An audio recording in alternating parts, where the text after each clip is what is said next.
Hey everyone, this is Michael again, and welcome to the Smackdown and AEW Rampage review. Smackdown was from the INTRUST Bank Arena in Wichita, Kansas, while AEW Rampage was taped in Florida.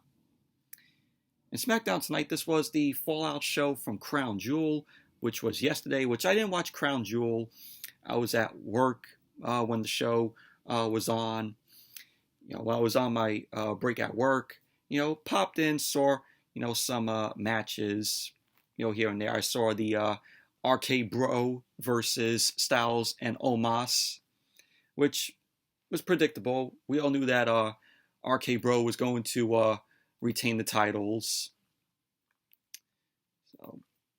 And then I saw a little bit of Brock Lesnar versus Roman Reigns. But SmackDown tonight was absolutely fucking horrendous, god awful. It literally took 40 fucking minutes to get to the first match of the night. 40 fucking minutes. The first 30 minutes of the show was with Roman Reigns and Brock Lesnar. And then after that, we had a little segment with Adam Pearce saying, after what transpired with Brock Lesnar being up officials, I am suspending Brock Lesnar. And then Brock Lesnar comes into the ring and he delivers 2 F5s to Adam Pearce. That was literally the whole 30 minutes of the show. And then we had the debut of Hit Row tonight. Top Dollar and B-Fab, Isaiah Swerve Scott, and Adonis. So we had the debut of them tonight. And we had the coronation of King Xavier Woods, because Xavier Woods won the King of the Ring at Crown Jewel, which I'm not surprised by. But overall, SmackDown was absolutely horrendous tonight. And before I start the review, if you guys haven't checked out my previous video that I uploaded earlier today, did a movie review of the original Dune from 1984, which was written and directed by David Lynch. So if you haven't seen my review of that, definitely go check it out. Didn't like the film. The story was a complete mess. It was confusing. It felt like I was watching the film for 4 hours, even though the film is 2 hours and 17 minutes. Little to no character development there. But if you haven't checked out my review of Dune, the original from 1984 that I uploaded earlier today, definitely give it a watch. And I hope the new Dune film, which came out today, it's on HBO Max and in theaters, hope it's a much better film. So that'll be the next movie review I do. Check out the new Dune film. Heard nothing but good things about it. But like I said, check out my review of the original Dune if you guys haven't seen it. But anyways, let's jump right into this god-awful SmackDown show tonight. So SmackDown opened up tonight with Roman Reigns and Paul Heyman. Roman Reigns came out and he does his whole entrance thing where he gets the pyro. So Michael Cole ended up showing us how Brock Lesnar, as he was leaving Saudi Arabia, he was heard saying that he would beat Roman senseless as soon as he got to SmackDown. So Reigns was in the ring and Paul Heyman ended up handing him a mic. So Reigns got on the mic and he ended up asking Paul Heyman if he is holding the title for him or for Lesnar. So Reigns ended up saying that when he put his hand out, Paul Heyman did the right thing with the mic. But when he put his hand out on Thursday at Crown Jewel yesterday, Paul Heyman ended up throwing the title in the ring. So Reigns ended up extending his other hand as Paul Heyman ended up placing the Universal Championship in his hand. Reigns ended up saying that was pretty easy, wasn't it? He then wanted to say that Paul Heyman isn't great at his job. But Reigns, of course, is. So he ended up saying that he's a tribal chief. he's the head of the table. He's the greatest Universal Champion of all time. And that there's no denying at this point that he's the best at what he does. And that he's carried the product and the company on his back for more than a year and a half. So Reigns ended up saying that he's the best because he smashed everyone and that the list is getting so long. He ended up taking out Daniel Bryan. He ended up taking out Edge, Cesaro, Finn Balor, Cena, and now Brock Lesnar. Which I'm surprised, he mentioned Daniel Bryan. So Reigns ended up saying that he smashed Lesnar at Crown Jewel. So Reigns ended up asking Paul Heyman what Lesnar said about tonight on SmackDown. Paul Heyman ended up recalling how Brock said the moment that he arrives at SmackDown, he was going to beat Reigns senseless. So Reigns was just laughing. He ended up knocking the mic out of Paul Heyman's hand. Reigns ended up saying that he beat Lesnar so bad, he's tweeting. He ended up saying that if Lesnar wants to beat him senseless, he knows where to find him. So Reigns was like, this is my show. I run the company. And I'm not going anywhere. So Reigns ended up asking the crowd if they want to see Lesnar tonight, which the crowd ended up popping. Reigns also ended up saying that he also wants to see Lesnar because he doesn't mind smashing him 2 nights in a row. So Reigns ended up asking the crowd if they want to see him beat Lesnar tonight. So Reigns ended up saying that, well then, acknowledge your tribal chief. So Reigns ended up facing the entranceway. He was waiting on Lesnar to come out. Reigns ended up getting on the mic. He ended up saying, oh, Lesnar must be scared of me. So Reigns ended up saying that he isn't leaving the ring until Lesnar comes and faces him. So then SmackDown went to commercial. And then when SmackDown came back from the commercial, Reigns was still in the ring with Paul Heyman. Reigns was still ranting. He was saying how he can't blame Lesnar for not showing up because he is the best. Reigns ended up saying that he is the best and that Brock Lesnar fears him. So then Brock Lesnar ended up coming out. He was wearing, street clothes, regular clothes. Lesnar starts walking to the ring. Lesnar ended up rushing into the ring. He ended up ducking a belt shot from Reigns. He clotheslined Reigns. And he clotheslined Reigns over the top rope out to the floor. And he had the commentary table. And Lesnar ended up following it up. But Reigns started unloading with some rights at Lesnar. Lesnar countered. He ended up sending Reigns into the ring steps. Lesnar ended up grabbing half of the ring steps. He ended up smashing the steps into Reigns' face. Lesnar then was shown taking apart the commentary table. Lesnar ended up going for the F5 to Reigns through the table. But then out came the Usos. So the Usos, of course, ended up saving Reigns. Lesnar ended up fighting both the Usos off. And he ended up launching them into the ring post and into the timekeeper's area. And during this whole thing, Pat McAfee was going crazy on commentary. He was liking what he was seeing. He was just selling the hell out of what Lesnar was doing. So Reigns then ended up attacking Lesnar from behind. Lesnar fought back. He ended up ramming Reigns' spine first into the ring post.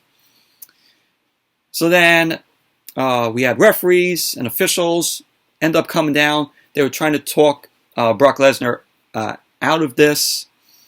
Lesnar then ended up grabbing the camera from a cameraman. He ended up shoving the cameraman to the floor. He swung the camera at Reigns, but Reigns ended up dodging it, and the camera ended up smashing against the ring post. So Lesnar ended up knocking down a referee. Lesnar, after he knocked down the referee, he ended up grabbing an official, tossed him over the announce table. Adam Pearce ended up appearing on stage. He was sending out a group of superstars from the locker room, the catering crew. Yes, the catering superstars end up running out.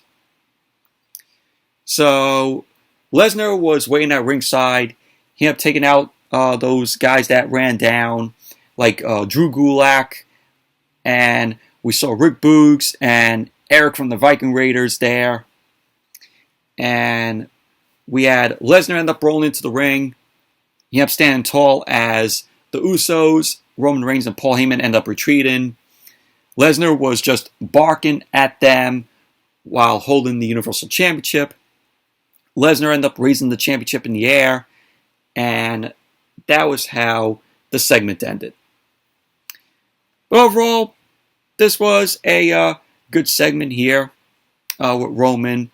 And, you know, when Brock Lesnar ended up coming out, started taking out Roman. Really liked what I saw. Lesnar taking out the referee and official. Thought that was pretty cool. And Pat McAfee selling the whole thing on commentary just made it, you know, more enjoyable. And then SmackDown went to commercial. So then when SmackDown came back from the commercial, Adam Pearce was in the ring. Adam Pearce got on the mic, and he was saying, no individual can come out here and hold up the show, or also cause carnage, like what we just witnessed. So Adam Pearce ended up saying that Brock Lesnar's actions were irresponsible and unacceptable. So Adam Pearce ended up saying that Brock Lesnar endangered everyone, including the WWE Universe, and that he cannot allow that to happen. Not on his watch. So Adam Pearce ended up saying that he has the unfortunate duty of informing us that Brock Lesnar is now suspended indefinitely due to what we saw. So the fans were booing, and I'm like, WWE, of course, is using the old rinse and repeat. We've seen this how many times with WWE? Oh, we're suspending Brock Lesnar. We're suspending Brock Lesnar. And then he comes back, you know, either at the Royal Rumble or, you know, any other time for WrestleMania. How many times have we seen WWE do this? Nothing new. So Lesnar ended up appearing on the stage. He ended up walking down, staring at Adam Pearce. Lesnar ended up signaling that he didn't really hear what Adam Pearce had to say. So Adam Pearce looked horrified. Lesnar ended up popping up on the apron. He ended up approaching Adam Pearce, and the fans let out a Suplex City chant. Lesnar then ended up grabbing Pearce by his tie. And Lesnar spoke into the mic, and he ended up saying, "Oh, I did not hear what you said. Tell me again." So Brock Lesnar was choking Adam Pearce, and Pearce was like, "Oh, I have no choice. You are indefinitely suspended." So Lesnar then backed Adam Pearce into the corner. He was laughing as he let Pearce go. And then Lesnar suddenly scooped Adam Pearce up. He ended up hitting the F5 on him. So Lesnar's music ended up hitting, but he ended up grabbing Pearce again and laid another F5. Pearce's pants ripped. So we had Lesnar end up bringing a mic in. He ended up telling Adam Pearce to tell me again. Lesnar then tapped Pearce in the face with the mic and then marched up the ramp, and that was that. And then we had Drew McIntyre ended up coming out with his sword, Angela. So McIntyre ended up getting on the mic. He ended up saying, "Enough of the BS. Let's have a match." He ended up saying that he doesn't care who you are. Bring your ass to the ring so I could kick it. McIntyre then tossed the mic. He was waiting for his opponent. And then out came Sami Zayn. Sami Zayn, he had a remix to his theme music, which was decent, in my opinion. So Sami Zayn got on the mic. He was taunting McIntyre. And he ended up going on about how he's something of a locker room leader and a gatekeeper. Sami was saying that McIntyre may be a former WWE champion, but as far as he's concerned, he's a newbie here on SmackDown. So Sami then got into the ring. He ended up saying that if McIntyre is looking for someone to answer his challenge, here's the best superstar on SmackDown, despite people trying to hold him down. So Sami then ended up accepting the challenge. He ended up saying that when he beats McIntyre, he will remain the best superstar on SmackDown. So that was what Sami Zayn had to say. And then we had the match. Drew McIntyre versus Sami Zayn. 40 minutes into the show, this match started. So we got the first match of the night 40 minutes into the show. It was like 8:42 when this match started. So the match ended up starting. Sami ended up going right out to the floor, did some stalling. McIntyre ended up chasing him around. He got back in, but Sami ended up going right back out to the floor. McIntyre went back out. He ended up catching Sami Zayn. He launched Sami Zayn into the barricade. And SmackDown went to commercial already. And then when SmackDown came back from the commercial, we saw Sami Zayn was working on Drew McIntyre. Sami ended up dropping McIntyre with an elbow for a 2 count. Sami was arguing with the referee. He was delivering some right hands to McIntyre. He was talking trash while McIntyre was on his knees. McIntyre then got back up, rammed Sami into the corner, starting a little with some kicks. McIntyre laid a belly-to-belly throw out of the corner to Sami Zayn. And McIntyre came back, started delivering some clotheslines to Sami Zayn. And another overhead throw. So we have McIntyre end up dropping Sami Zayn with a neck breaker. McIntyre was waiting in the corner, but Sami Zayn ended up rolling out to the floor to avoid the Claymore kick because McIntyre was going for it. Sami then ended up dropping McIntyre over the top rope. Sami then came in. He went for the Blue Thunder Bomb, but he couldn't get McIntyre up. So McIntyre ended up fighting back. But Sami ended up started delivering some elbows to McIntyre. McIntyre ended up blocking another Blue Thunder Bomb attempt, and he ended up dropping Sami Zayn with the Glasgow Kiss headbutt. So McIntyre ended up charging in, and Sami moved out of the way, so McIntyre ended up hitting the ring post. Sami ended up launching McIntyre into another ring post, which McIntyre went shoulder first.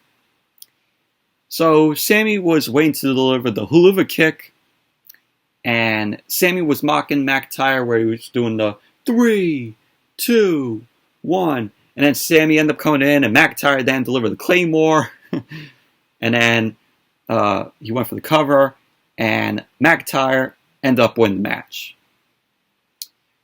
But overall, was a meh match, in my opinion. And then we had the coronation ceremony for Xavier Woods, win the King of the Ring, which I was not surprised when I saw that Xavier Woods won the King of the Ring. Obviously, knew that WWE was going to give the King of the Ring to Xavier Woods. You know, Xavier Woods is living his dream because he said, "Oh, I'm going to be the next King of the Ring." So he lives his dream right here. So we had Kofi Kingston in the ring, and he ended up introducing Xavier Woods. So Xavier Woods ended up coming out, and he was playing, of course, the trombone, Francesca. He is now being called King Xavier. So Xavier got into the ring. Kofi ended up placing the robe on Xavier Woods. We had the fans chanting, "You deserve it." Kofi then ended up presenting Woods with the scepter and then also the crown. Kofi ended up going on about how the crown will represent the respect Xavier Woods deserves. And long live his reign. So he ended up taking the mic. Xavier ended up taking the mic. He ended up saying that he cannot express what Kofi's introduction meant. He ended up saying that the fans show him so much love. They helped him turn his dream into a reality. Woods ended up thanking the fans, ended up saying that while his reign will be fun, it will be fair and full of opportunity. So Kofi ended up pulling out a royal decree. He ended up doing a Hail King Woods chant, which the chant got going. So Xavier Woods and Kofi Kingston end up celebrating, and that was that.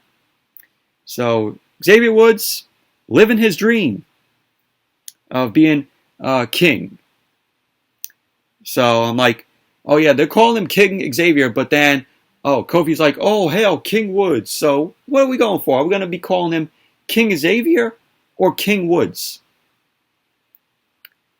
So I'm like, what are you going to call him?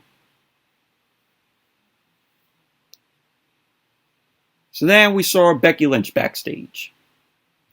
Becky Lynch was saying how she was thinking about the women's title exchange with Charlotte later on tonight. She ended up saying that she never actually lost the Raw Women's Championship. So Becky ended up saying that, maybe Becky Two Belts should make a return. Yeah, we had the stupid title exchange. And I'm like, WWE's just reusing what they did with the Street Profits and the New Day. So we got that. So we had that tonight with Becky Lynch and Charlotte. So fucking lazy. Absolutely fucking lazy on WWE's part. WWE Creative. WWE doesn't understand the words unification. Then we had Mansoor versus Mustafa Ali. This was a rematch from their match at Crown Jewel. So we had Mansoor end up coming into the ring first. Mansoor was waiting as Mustafa Ali ended up making his way out. Match ended up starting and Mustafa Ali ended up charging with the corner drop kick. He ended up hitting the turnbuckles as Mansoor ended up moving. Mansoor was delivering some chops in the corner to Mustafa Ali and then a backdrop. Mansoor ended up sending Mustafa Ali over the top rope out to the floor. He ended up keeping control of the match. So Mansoor ended up bringing Mustafa Ali back into the ring. Ended up hitting a top rope crossbody. Went for the cover, which Mustafa Ali ended up kicking out at 2. Mustafa Ali ended up pulling Mansoor into the middle rope. And Mustafa Ali ended up nailing a powerbomb to Mansoor, which he went for the cover. Mansoor ended up kicking out at 2. Mansoor ended up blocking the neck breaker from Mustafa Ali, and he dropped Ali on his head with a German suplex. So at the end of the match, Mustafa Ali ended up doing a roll-up from the corner on Mansoor, but Mansoor ended up dropping down on Mustafa Ali, ended up, again, a roll-up. And there you go. Mansoor ended up winning the match. So that was that. And then we saw Ridge Holland. Ridge Holland drafted to SmackDown from NXT. Holland, I'm saying that he used to be fighting on the streets of West Yorkshire. And if you would have told him then he'd be on SmackDown one day, he would have believed you. Ridge Holland got called up way too early. I don't see Ridge Holland, going, big on SmackDown. I don't see WWE giving him a big push. I mean, how long until we see him have a match on SmackDown and then WWE ends up putting him in matches on Main Event? That's what I see WWE doing with Ridge Holland. He'll have maybe a few matches on SmackDown and then he'll be reverted to Main Event. Who watches main event? And then we saw Aaliyah backstage. Aaliyah ended up saying that she's about to give SmackDown a makeover. And the brand is about to get a whole lot more bougie. So I like to see Aaliyah in the ring on SmackDown. Like Aaliyah on NXT. Of course, she was part of the Robert Stone brand down there in NXT with Robert Stone. So I think Aaliyah is very talented. And then we had Angel Garza and Humberto Carrillo backstage. Garza ended up telling us to remember their names as the hottest tag team. Because when you look this good, winning is easy. And been liking the pairing with Angel Garza and Humberto Carrillo. Hopefully WWE could give them more of a push now that they're on SmackDown. When they were on Monday Night Raw, when WWE put them together, I'm interested. I was interested in them winning matches, and hopefully WWE keeps this up with Garza and Humberto Carrillo. I like the pairing between the both of them. So let's hope that they give them a big push, WWE, as a tag team. And then we saw Sheamus backstage. Sheamus ended up saying that no one delivers in the ring like the Celtic Warrior. And everyone knows he delivers banger after banger after banger after banger. So that's what Sheamus had to say. And then we saw the debut of Hero. So we had B-Fab, Ashanti the Adonis, Top Dollar, and Isaiah Swerve Scott. They end up all making their debut on SmackDown tonight. And when they came out to no reaction from the crowd. But you heard WWE, what they always love to do is edit in these fake crowd noises to think that the crowd is popping for them. But let's be honest, the crowd wasn't really popping when Hit Row came out. You saw those faces in the crowd. I saw some of those faces in the crowds. They were like the people in the crowd were like, who are these guys? So, it was B-Fab, Ashanti the Adonis, Top Dollar, Isaiah Swerve Scott. And I think Hit Row got called up to the main roster. They got drafted to the main roster way too early. I think Top Dollar and Ashanti the Adonis, they needed much more time to be comfortable in the ring. Isaiah, especially B-Fab also. Isaiah Swerve Scott, it looked like, he's ready. He was ready to go to the main roster because the guy is talented. So, but out of all the ones that they could have drafted from NXT, you draft Hit Row. I can say the same for Rich Holland. Hit Row and Rich Holland are the draftees from NXT that makes you scratch your head like, really? Really, they drafted these guys? But yet, LA Knight is still down there. Cameron Grimes. Any of other superstars down there in NXT could have got drafted, whether it would be a LA Knight, a Cameron Grimes, or anybody else down there. A Tommaso Ciampa, a Johnny Gargano. But yet, Hit Row, Rich Holland. So Hit Row ended up taking on Dustin Lawyer and Daniel Williams.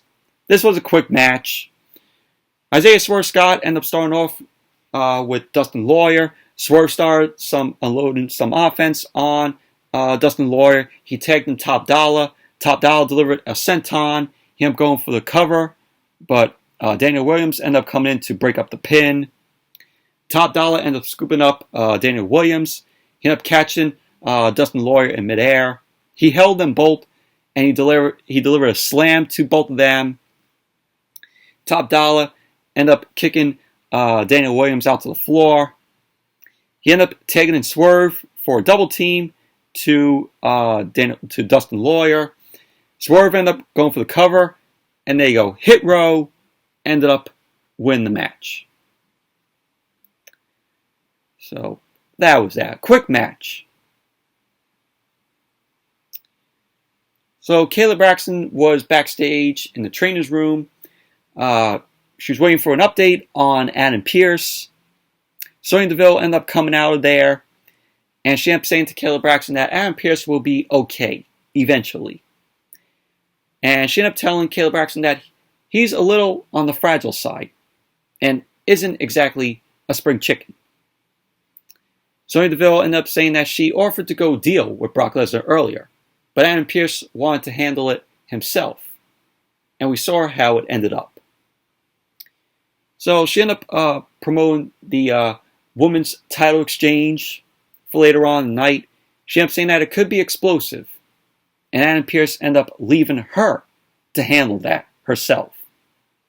And that she is sure everything will be fine. So that was what Sonya Deville had to say. And then we had Shinsuke Nakamura versus Happy Corbin. Oh, God. Yeah, we saw the Joker and the Riddler from 66 Batman in Corbin and Madcap Moss come out. Yeah, Joker and Riddler are Corbin and Moss from 66 Batman. It's Cesar Romero and Frank Gorshin with their laughing. So we had Rick Boogs end up coming out with his guitar. You introduced Nakamura as always. Pat McAfee, of course, going wild on the commentary table. So Pat McAfee dancing on top of the commentary table as Nakamura ended up making his way out. And then Smackdown came back from the commercial, and we had Corbin and Madcap Moss, the Joker and the Riddler, come out. And we had a pre-recorded video with Moss telling another bad joke and him and Corbin laughing it off. Like I said, Corbin is the Joker, Corbin is Cesar Romero, Madcap Moss is the Riddler, Frank Gorshin. Both from 66 Batman. Yeah, because of them laughing. So the match ended up starting. Corbin ended up dropping Nakamura. Laughs about it. Corbin kept control of the match. Moss was laughing at ringside. Oh man, I can't stand this pairing between Corbin and Moss. It's awful. So Nakamura ended up turning it around. He ended up leveling Corbin with a sliding drop kick for a 2 count. Nakamura ended up driving his knees into Corbin while he was down. Nakamura did a takedown and a knee drop for a 2 count. Nakamura was working Corbin over in the corner. So Corbin ended up getting out of the corner. Nakamura ended up driving him back into the corner with some more knees and some right hands. So we had, at the end of the match, Corbin ended up dropping Nakamura in the middle of the ring with the end of days. And he went for the cover. And there you go. Corbin ended up winning the match. Who fucking cares? Who cares? Match was awful. There you go. We have to suffer with Corbin and Moss. Yeah, like I said it before and I'll say it again. Corbin and Moss are the Joker and the Riddler from 66 Batman, with them laughing a lot. You know, you see in 66 Batman, Joker played by Cesar Romero, him laughing, Frank Gorshin as the Riddler in that show, you know, doing the riddle, and then laughing. That's what they are. That's what I see in Corbin and Moss. Just awful. Awful fucking gimmick with Corbin and Madcap Moss. Fucking awful. And then we saw Charlotte Flair backstage. Charlotte ended up saying that, of course, Becky isn't going to hand over the SmackDown Women's Championship. So Charlotte ended up mocking her and says to just pretend it's her suitcase that she has been carrying around for years. So that was that. I was like, Becky retained the title last night, so I'm like, what was the point in the match at Crown Jewel? What was the fucking point? So then Becky Lynch ended up coming out to the ring for the whole women's title exchange. So Sonya Deville was there. And then out came Charlotte. So Charlotte ended up posing on the entranceway. She got pyro. So Becky ended up clutching the title in the ring. She wasn't impressed. So Sonya Deville ended up saying that we are here for a very special transaction. A very special transaction, more like a very lazy transaction. So she explained the situation, pointing to how they switched brands in the draft. Sonya Deville ended up saying that they will now exchange the titles and go to their respective brands. So Sonya Deville ended up holding her hand out to Becky Lynch first. Becky Lynch was not interested, and she wanted Charlotte to relinquish her title first. So we had the fans chanting Becky 2 belts. Charlotte also didn't want to hand over the title. So Becky ended up reaching over, knocks the title from Charlotte's hand. Sonya Deville wasn't happy. So Charlotte ended up picking the title back up. She ended up handing it to Sonya Deville. Becky ended up chucking the other title at Charlotte, and it fell to the mat. So Becky ended up having the Raw Women's Championship. Charlotte has the SmackDown Women's Championship. Charlotte then raised the SmackDown Women's Championship in the air. And Charlotte proposes a winner-takes-all match. She was like, let's have it on tonight. So then out came Sasha Banks. Sasha ended up saying, let's make one thing clear. She runs the blue brand. She ended up saying that if Charlotte thinks she's going to come here and take over, Sasha was like, then bitch, you've lost your mind. So Charlotte was like, oh, this is a PG show. That wasn't very nice. So Charlotte ended up taunting Sasha. She ended up saying she must have come out because she felt left out. So Becky ended up saying that she's going to Monday Night Raw and we'll let them have it out. And we'll see that one of them at Survivor Series. So Becky ended up dropping the mic, got out of the ring. Sasha was shown waving goodbye to Becky. Sasha ended up asking Charlotte if she's jealous. She ended up going on about how she is the star of any show she's on. So Sasha ended up saying Friday night is boss time. So Charlotte ended up wondering if anyone even remembers when Sasha was the champion.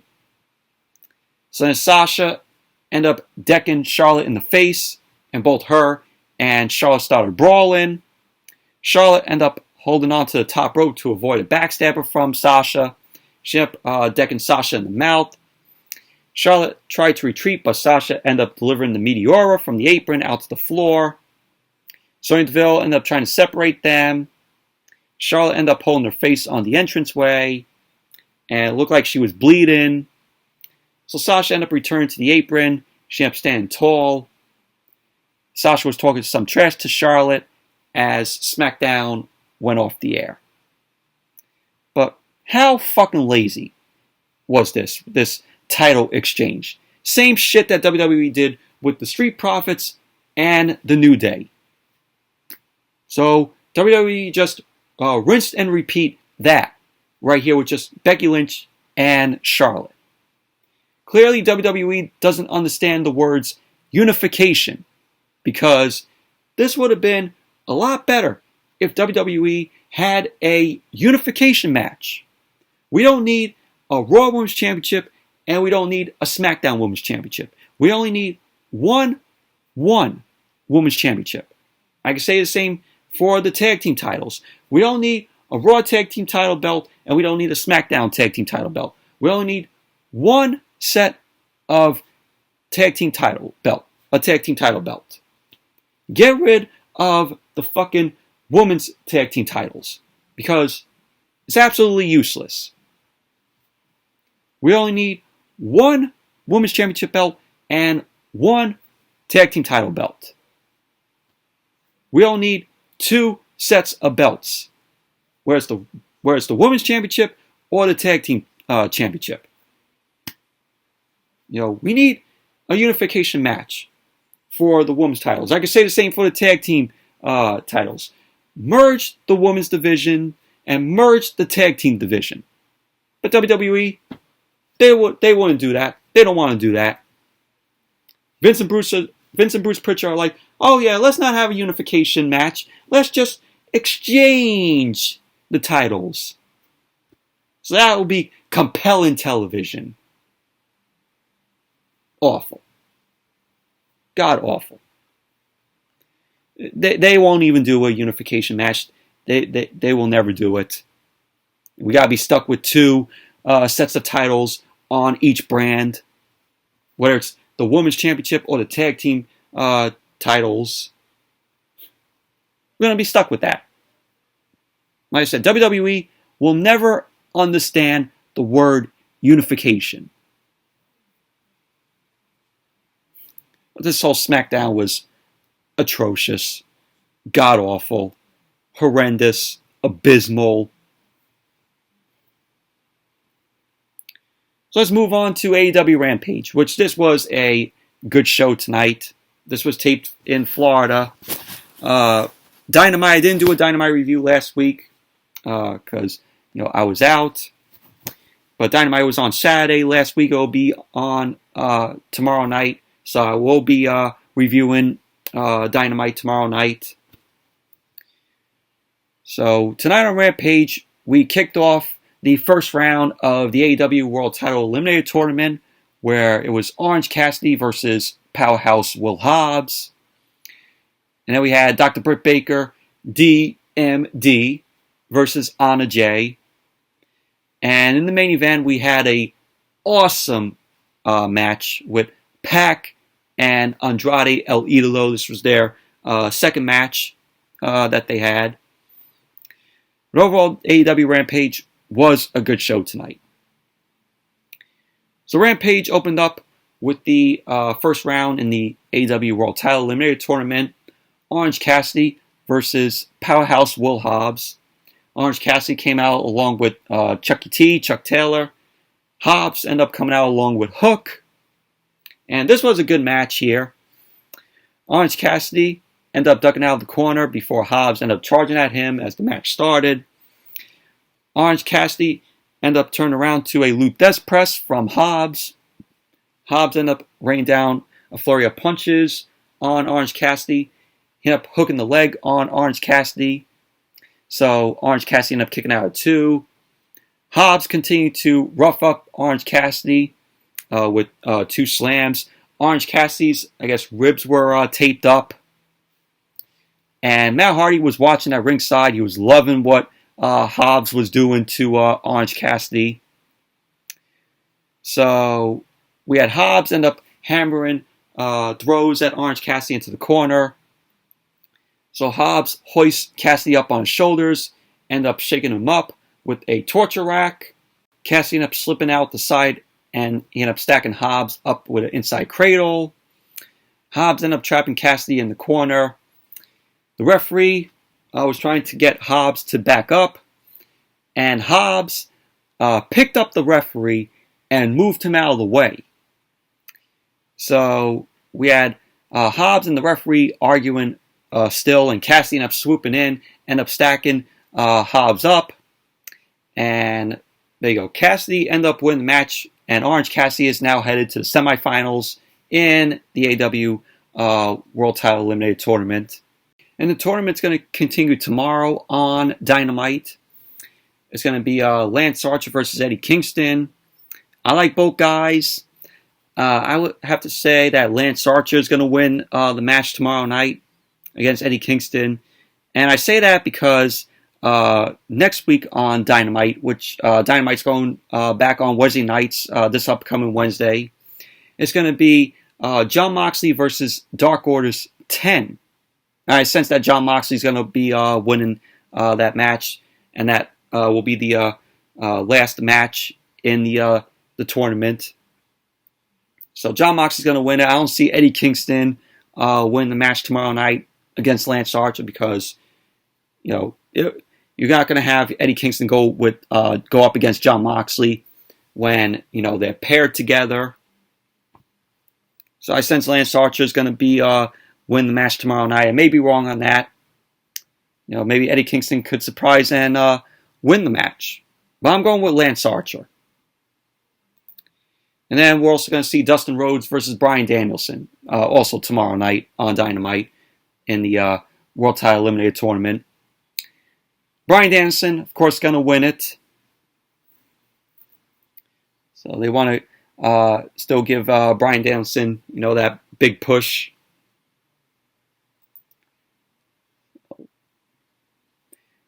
And then we had Penta El Zero end up making his way down to the ring. He was getting interviewed by Tony Schiavone. And so before Penta was going to say anything to Tony Schiavone, we had the new AAA World Tag Team Champions, FTR and Tully Blanchard, ambush Penta. And of course, Alex Abrahantes was also in there, so they end up being up on Abrahantes in there. So PAC end up running out to make the save. FTR and Tully Blanchard end up getting out of the ring. So that was that. So PAC end up saving, his friend Penta. So there you go. That was basically that. And then we had Dr. Britt Baker, DMD, versus Anna Jay. Of course, Britt Baker came out along with Rebel and Jamie Hayter. This was a solid women's match here.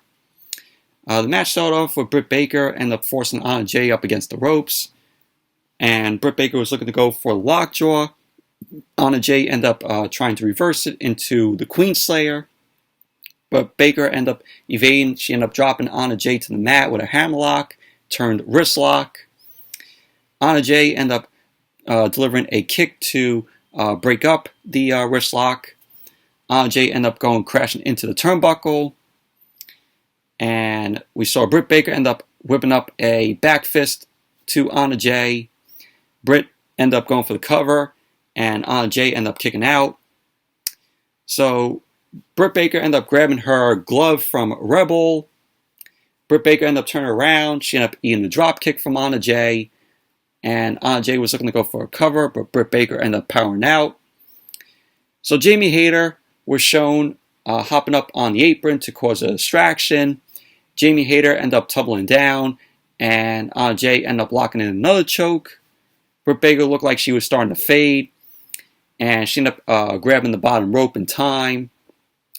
Britt Baker ended up locking in the lockjaw, and Anna Jay ended up tapping out. So there you go. Britt Baker ended up winning the match. Post-match, Britt Baker ended up putting Anna Jay back in the lockjaw. Ty Conti ended up coming out to make the save. Britt Baker ended up leaving the ring, and that was basically that. But overall, it was a solid women's match. We had the crowd mixed. They were chanting for Anna Jay and Britt Baker because they were going for Anna Jay, and then of course you heard DMD. So we heard that. So and then we saw that they announced the TBS Women's Championship bracket, which they debuted the look of the TBS Women's Championship last week on Dynamite. I gotta say the title looks beautiful. Because Dynamite's going to be moving to TBS in January. So they introduced the TBS Women's Championship. So it was announced by Tony Khan that 4 of these competitors will receive a first round bye. And these 4 competitors are Thunder Rosa, Jade Cargill, Nyla Rose, and Chris Statlander. So they end up saying that tomorrow night, Penelope Ford and Ruby Soho will commence the tournament. So there you go. Those are your 4 competitors that will receive a first round bye in the TBS Women's Championship bracket. And then we went to the main event. PAC versus Andrade El Idolo. And this was a very good match up here. This was an awesome match. This was the second match that both of these guys are having. So the match ended up starting.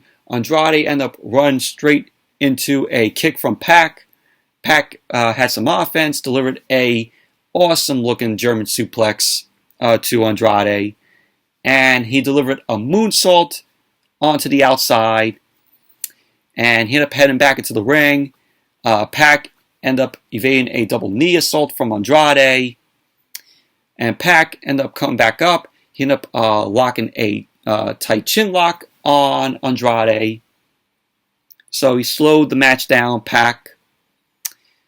So we had PAC end up in a high kick and a springboard corkscrew plancha. And Andrade ended up sending PAC for a ride with the Three Amigos. He ended up hitting the Three Amigos on PAC. So there was a big Eddie chant from the crowd, you know, in honor of Eddie Guerrero, because Andrade was doing the Three Amigos, of course, famous, done by the late great Eddie Guerrero. So Andrade was looking to go for a slingshot double kick. PAC ended up escaping. Andrade ended up crashing and burning out to the outside. PAC ended up going up to the top, and he delivered a awesome, beautiful looking moonsault off the top onto Andrade on the outside. PAC ended up heading up to the top again, delivered a snap mirror cutter combo, and he went for the cover. Andrade ended up kicking out. So we saw both Andrade and PAC, they were battling it out on the apron. So Andrade ended up getting the advantage with a spinning inverted facelock elbow drop to escape off the apron. Andrade started to climb the ropes, and PAC ended up dropping him. PAC ended up sending Andrade crashing with a avalanche brainbuster. It looked like Andrade's head ended up hitting the apron.